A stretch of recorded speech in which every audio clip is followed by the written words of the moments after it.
time is it then? Please tell these guys. It's Tony time, bitches!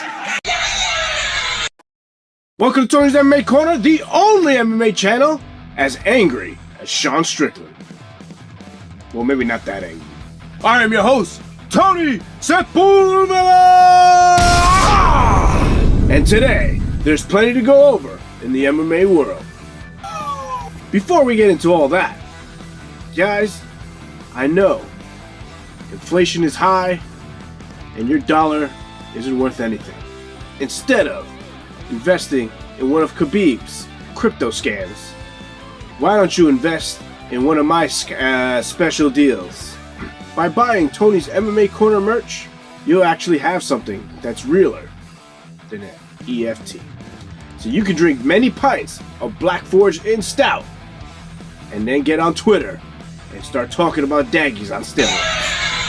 The links are in the bio or in the description, depending on where you're watching this. As fast as UFC 295 came, it went. And here's a quick recap of what happened on the main card.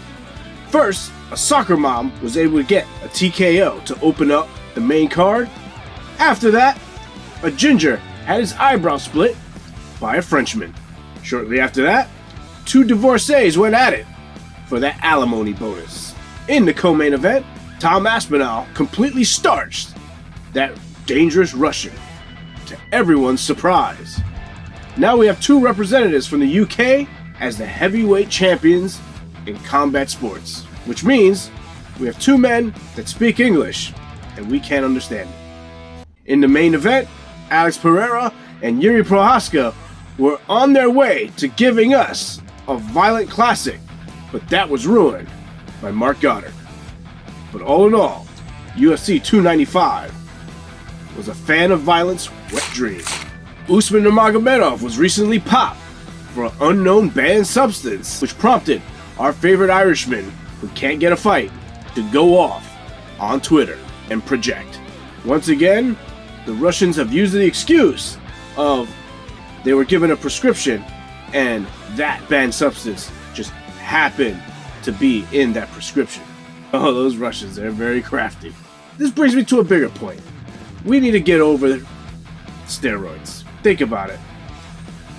Without steroids, we would never have TRT Vitor, who blasted Michael Bisping's eye right out of his head. And we would never have the legend of One-Eyed Bisping winning the welterweight title against the cringiest douche in Luke Rockhold. Better just swallow or spit, girl. What? We also would never have seen the legendary Ubering, and we would only be stuck with veganry. Ew. On top of that, Johnny Hendricks would have never gone on his legendary streak of one-punch KOs. He would have just been some weird Arab-looking cowboy. Chael Sonnen may have also lost a single round if it wasn't for steroids. So let's get over steroids. They make MMA better.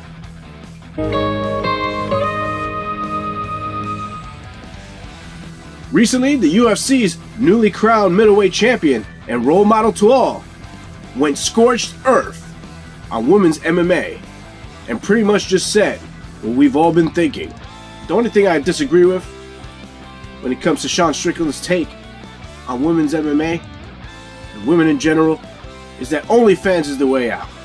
If that were true, Cyborg wouldn't have to fight anymore.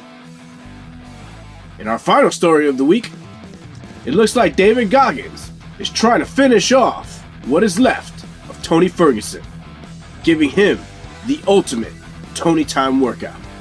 We're gonna miss you, Tony. Hopefully you have one more Tony time moment with Patty Pimble. Well guys, that's it for me this week, and I'll see you guys next time on Tony's MMA Corner. Fireball! Better just swallow or spit, girl. What?